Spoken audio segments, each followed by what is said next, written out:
عليكم ورحمة الله وبركاته أصحابي soo dhawaada beri kamida ayaa guri ku dhex yaalay beero dhexdiisa waxaa ku noolaa nin beeroola iyo xaaskiisa in badan ayay ku hamiyeen inay dhalaan cunug ugu dambeyn sanado ka bacdi waa ay dhaleen cunug waxaana dhaleen cunug yaalaad qurux badan waa ay ku faraxsanaayeen laakiin waxay u raadinayeen cunugtoodii qof u noqdo waalid maadaama iyagu yihiin dad faqiiriina ninkii beeroola ayaa ku dhahayo seen ku heleynaa annaga qof cunugteena waalid u noqdo maadaama oo nahay dad faqiiriin maamadii cunugta dhashay ayaa dhahayso orod keenta dhex qaad qofka koowaad ee kaasoo horbaxo ayaa cunugteena u noqon doono waalid halkaas aynu isku soo macsalaameynayaan odaygii beeroolaha iyo islaantiisii laakiinse nasiib daro odaygii beeroolaha qofka ugu horeeya kasoo horbaxa waxa uu noqday naag saaxirada naagtan saaxirada oo ogaatay in ninkan beeroolaha uu dhalay gabar ayna rabto gabadhaasna ay qaadato waxay u imaanaysaa ninkan beeroolaha waxaanay ku dhahaysaa waxaan rabaa nin yahow inaan gabadhaada aan u noqdo waalid saan ugu tarbiyeeyo qaabka loo sameeyo sixirka iyo arrimahaas si ay aniga igaga dhaxasho ninkii beeroolaha waa uu ka diidayaa arrinkii isagoo ka murugaysan gabadhiisa in sidaasi aad ku xun loo baro habka loo sameeyo sixirka umuunan rabin gabadhiisa inay barato sixirka waxaanu ku dhahayaa iga raali noqo maamo gabadheeda kuma rabo bye aniga adiga kuma siinayo gabadheeda waanu iska soo dhaqaaqayaa ninkii beeroolaha naagtii saaxirada ahayd ayaa dhahayso siduu ani igu diiday gabadhiisa inuu anigu u noqdo hooyo waa uu arki doonaa waxa ku dhaca gabadhiisa intuu jidka ku guda jiray qofkii labaadii kasoo horbaxa waxa uu noqday naag jiniyada naagtii jiniyada ayuu aabi waxa weydiisanayaa in gabadhiisa ay u noqoto waalid waanay ka yeelaysaa maalmo ka bacdi gabadha xafladeeda ayaa dhacayso loogu magacdaray waxaana kasoo qaybgalayso jiniyadii oo rabto gabadhiina magac qurux badan u bixiso ayaa meesha dan waxaa kasoo dhex qaybgalayo naagtii ahayd saaxirada waxaana dhahaysaa waa si wanaagsan maxaa laygu yeeri waayey meeshani maxaa aniga xushmad laysiin waayey gabadhani waa habaarayaa waxaan ku habaarayaa intay nooshahay inay noqoto mid aan farxad lahayn aamusanna oon hadli karin habaarkii ayay uga dhigaysaa gabadhii ciqaab meeshiina waa ay ka tegaysaa naagtii saaxiradeed hooyadii gabadha dhashay ayaa iska ooyeyso laakiinse jiniyada ayaa dhahayso hadda anigu waan daahay arrintaasi waxba kama qaban karo laakiin waxaa idiin sheegayaa in gabadhiin hadday hesho jaceylkeeda saxda ay ka tegi doono habaarkan oo dhan waxaa kaloo u dhiibayaa maqaskan yari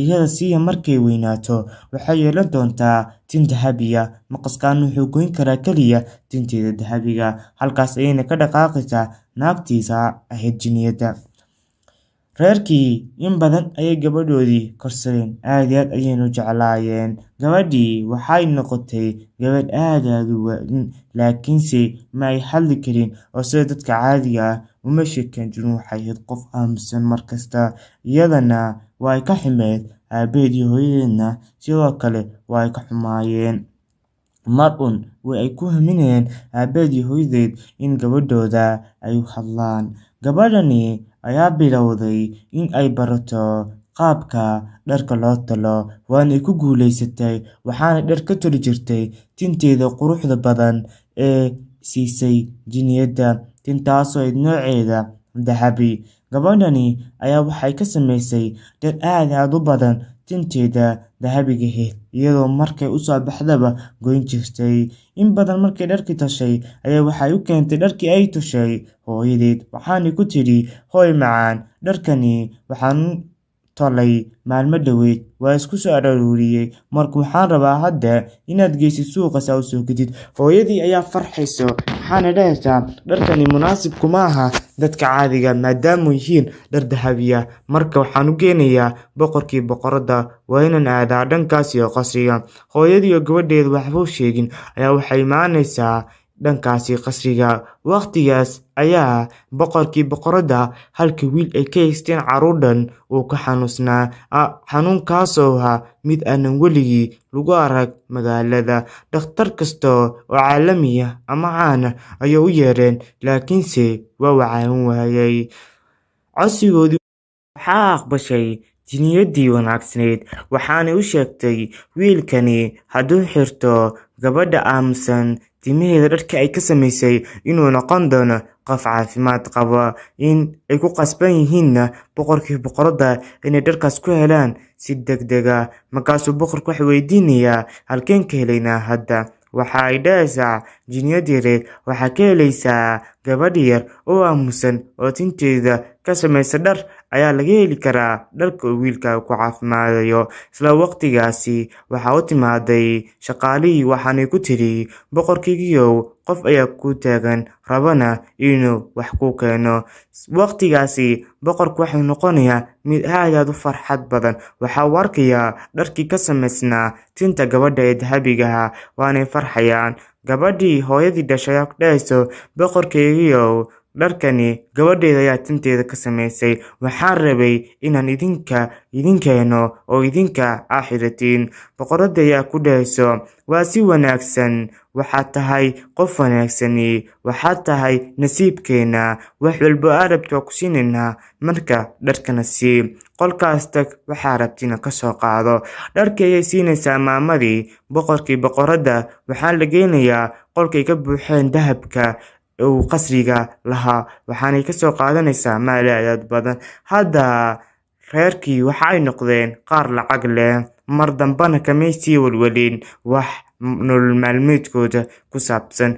Wiilkii waa uu soo kacay markuu xirtay dharkii, waxaana hooyadii oga sheekaysay sheekada gabadha u soo samaysay dharka. Waa uu ku farxayaa wiilka gabadha quruxda badan ee u soo samaysay dharka. Dharkiisuna wuxuu ka goosanayaa in yar oo ka mid ah, waxaanu ka dhiganayaa handkerchief. Wiilka ayaa aad ugu faraxsanaa inay gabadh badbaadiso. Maalin maalmaha ka mid ah ayaa wiilkii waxa uu go'aansanayaa inuu ku soo socdo beerta ama keenta. Wiilkii socodkii kamuu caajisin, in badan markuu socday ayaa waxa uu dareemayaa inuu gurigii kasoo fogaaday, uunan aqoonna wadadii ku noqon lahaa. Isla waqtigaas waxaa dahabkii kasoo baxayo handkerchiefkii uu watay, waxaana ay hor qaadaysaa wado, isagana waa uu ka daba ordayaa boqorkii isagoonan daalin. Markastana waxaa isku dayay boqorka inuu raaco wadada ay raacayso marada yarta ah uu watay. Ugu dambeyn waxaa ku guuleysaday inay kasoo bixiso maradii yareyd meeshii keenta ahayd. Wiilkiina waa uu ku farxay. Boqorkii ama amiirkii waxa uu arkayaa gabar yar oo talayso dharkaasi ka tulayso tinta, waxaan isku qarinayaa cawska si uu u fiirsado waxa ay sameynayso. Boqorkii ama amiirkii ayaa jeclaysanayo inuu gabadha la soo hadlo, waayo jaceyl ayuu gabadhii u qaaday isla markii uu arkay. Amiirkii waa uu soo baxayaa, waxaanu dhahayaa waa inaan gabadhan u tago, waxaan u malaynayaa inay tahay midii i badbaadisay. Allah, gabadhani waan jeclaaday. Amiirkii waa uu soo baxayaa isagoo jeclaysanaya mar inuu gabadha la kulmo. Isagoo gadgaadsamaya amiirkii ayaa sambirixanaya, waxaan kusoo agdhacayaa dhankaasi gabadha agteeda. Gabadhii ayaa cabsanayso, isla markaasna meeshay ka ordayso. Amiirkii ayaa ka daba ordayo, waxaanuu tagayaa gurigii gabadha ay degnaayeen. Wuxuu weydiinayaa hooyadood iyo aabahood, halkani ma joogtaa gabarh tin dahabiya leh? Gabadhaas ayaan rabay, waxaan kusoo arkay halkaas. Waxa ay badbaadisay nafteyda, marka waxaan rabay inaan aniga u mahadceliyo. Aabihii gabadha dhalay ayaa fikirayo, waxaan isdhahayaa amay gabadhaada la rabaa wax qalad in lagu sameeyo. Waxaanu been u sheegayaa amiirka, waxa uu ku dhahayaa, amiirkaygiiyow, gabadhayda ani wax gabadha ma lihi, gabadh ha sheegaysina ma aqaano. Marka amiirkaygiiyow, iga raali noqo, gurigan anigii xaaskayga lee ku nool. Amiirkay ayaa dhahayo, waxaan keliya rabaa inaan u mahadceliyo. Ninkii beeroola ahaa intuu hadalkii soo gabagabeeyo ayuu ku dhahay, amiirkayniyow, annaga wax gabadha maanan dhalin, waan iskaga soo tegayaa meesha. Amiirkii ayaa niyad jabayo, waxaanu dib u noqonayaa isaga oo ka murugaysan waxa dhacay. Laakiinse ismuu dhiibin amiirkii, markasuu ammaan jiray guriga si uu mar unu arko gabadha. Ilaa haddana weli muu arkin amiirkii gabadhii ahayd. midda aamusan. Amiirkii maalin maalmaha ka mid ah isagoo isla guriga ka noqo una noqo qasriga waxay weynayaa maradiisii u horseedi jirtay ilaa qasriga. Intuu raadinay waxay ku noqotay habeen. Waxaanu arkay gabadhii aamusneed oo daba ereynaysa maradiisii. Markaasuu amiirku waxa uu imaanayaa gabadhii way ka cabsanaysaa amiirkii waanay ka ordaysaa, laakiinse amiirka ayaa ka dheereynayay waanu soo qabanayaa gabadha. Waxaa ku dhacayaa ha iga cabsanin, ani amiir ayaa nahay, magacaygu waa amiir cabdiqaadir, marka waxaan rabaa inaan adiga saaxiib kula noqdo maadaama aad badbaadisay nafteeda. Waxaan u malaynaya inaad tahay gabadha ka samaysa tinteeda dharka. maxaa ka dhihi lahayd arrintaas? Gabadhii ayaa tacajab la noqonaysa arrinta, laakiinse waa ay ka xumayd inayna hadli karin. Waa ay fiirisay kaliya amiirkii. Waxaa ku dhahay amiirkii, maxaa qaldan? Ma waxaad diidan tahay inaad saaxiib ilo noqonin? Gabadhii ayaa gacmintay dhaqdhaqaajiso waxa ay u fiiqaysaa dhankaasi afkeeda. Markaas amiirku waxa uu fahmay inay gabadha hadli karin. Waxa uu ku dhahay, ma hadli karti miya? Gabadha ayaa ku dhahays, haa ma hadli kari. Amiirka ayaa ku dhahayo, waa caadi, taas ma hor istaagayso saaxiibtinimadeena. Amiirkii iyo gabadhii aamusneed ayaa waxay noqonayaan saaxiibo isku soo dhow, markastana isla sheekaysto. Ugu dambeyn, gabadhii iyo amiirkii jacayl ayay isku qaadayaan. Hooyadii iyo aabihii gabadha dhalana aad iyo aad ayay ugu farxayaan arrintaas, waayo waxa uu noqday amiirka qofkii koowaad ee gabadhooda la saaxiibto. Laakiinse arrintu waxaa ka xumayd naagtii saaxiiradeed. waxaana dhahaysaa, bal aan aragno inay sii socdo jacaylkani. Waan habaartamayaa, waxaana dhahayaa beri hadday isku daydo in ay tasho dhar kale in ay dhimato. Gabadhii ayd midda aamusan sida caadadeed waxa ay bilowday inay dharkeeda tasho. Isla waqtigaasba waxaa mudayo xarqaankii wax ku tulaysay, waxaana ku dhacaysaa dhulka. Amiirkii ayaa naxayo, waxaanu soo ordayaa dhankaas iyo gabadhii aamusneed. waxaanu dhahayaa, maxaa kaa qaldan? maxaa kugu dhacay? ii sheeg. Waqtigaas ayaa meesha waxaa soo gaarayso jinniyadii, waxaana u sheegaysaa amiirkii inay tahay gabadhani mid habaaran oo ay habaartay naag saaxirada oo aad iyo aad u xun.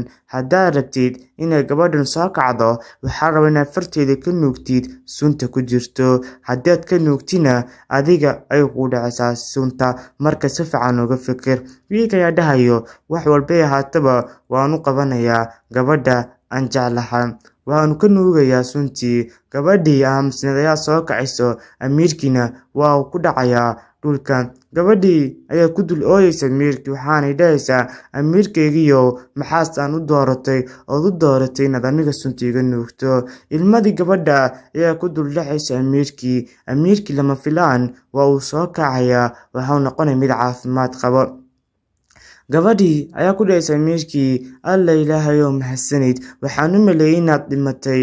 amiirkaygiiyow ma soo kacday? amiirka ayaa dhahayo, isfiiri, adi waa hadli kartaa. gabadhii ayaa is ogaanayso inay hadli karto, waxaan dhahaysaa, allah alxamdulilah, hadda ani waa hadli karaa oo ma dhabbaa. arrintiina jinniyadii way ku farxaysaa. waqtigaas ayaa meesha waxaa soo gaarayo naagtii ahayd shaydaamadda, iyadoo ay gabadha u shugrinayso jinniyadda. saaxiradii marka ay meesha soo gaarto waxay ahayd mid aad aad u xanaaqan, waxaanay tidhi, oo adi weli ma sii nooshahay? siduu kugu dhici waayaa habaarkayga? hadda waan ku habaarayaa. amiirka ayaa dhahay, naa saaxiradii ay xuni, ha habaarin gabadha mar kale, hana ku dhiiran arrintaas. waxay ku dhahaysaa saaxiradii, maxaa samayn kartaa? waan sameynayaa. abaarkaasna waxa uu ahaa in aniga xushmad laysiin waayo. iyadoo isla naagtii saaxiradahayd habaar gabadha ayaa waxaa ku hajuumayso sharada ay wadatay naagtii jinniyadahayd, waxaanay ka dhigaysaa naagtii saaxiradahayd caro. naagtii saaxiradahayd halkaas ayay ku burburaysaa oo ay ku noqonaysaa caro.